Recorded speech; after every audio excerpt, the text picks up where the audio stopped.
دۆخی کارەبا لە کفری وەک جاران خراپە.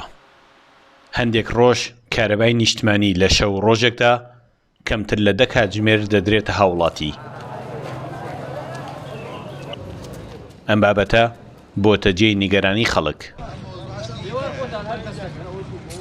بەپێی عورف و یاسا لە هەر شوێنێک وێزگەی کارەبا هەبێت هاوشێوەی وێزگەی کارەبای حەسیرەی سەر بە قەزای کفری ئەو قەزایە کاتژمێری کارەبای زیاتر بۆ هەژمار دەکرێت کەچی بە پێچەوانەوە کاتژمێری کارەبای شارەکەمان کەمتر بووە. پێویستە ئیدارەی شار و لایەنی پەیوەندیدار ببنە پارێزەر و داکۆکیکاری خەڵکی بەشمەینەتی ئەم شارە کە بەدەست دەیان کێشە و گرفتەوە داناڵێنێت و بە یەکجاری ڕێگاچارەی گونجاو بۆ ئەم پێوەری بە ناوزیرەکە دابنرێت. ئەم ماوەیە بەڕاستی بارودۆخێکی زۆر خراپە کارەبا و نرخی کارەبا و کاتەکانی هاتنی کارەبا هەمووی تێکڕا لەو لا شۆسێرەکەی کارەبای مۆلیدەش ئەوش ئەرکێکی ترە بەسەر هاوڵاتیەوە.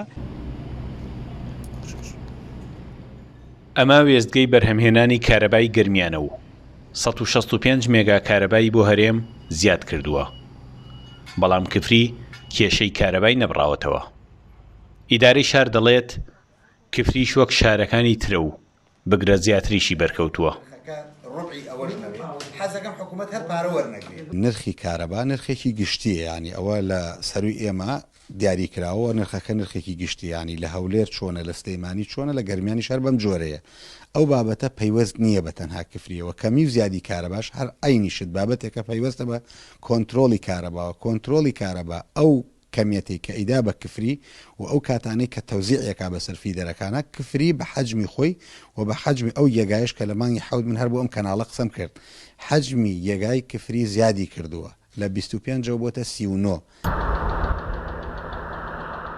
ئەم شارە لە پاڵ کێشەکانی تریدا خەمی کارەباش بۆ دانیشتوانەکەی زیاد بووە. هێشتا زستان گڵۆپی سەوزی بۆ سەرماوسۆڵەکەی هەڵنەکردووە کەچی کاتژمێرەکانی کارەبا بەڕوونی دیارە کە کەم کراوەتەوە. سامان کەریم کورد چاد نیوز کفری.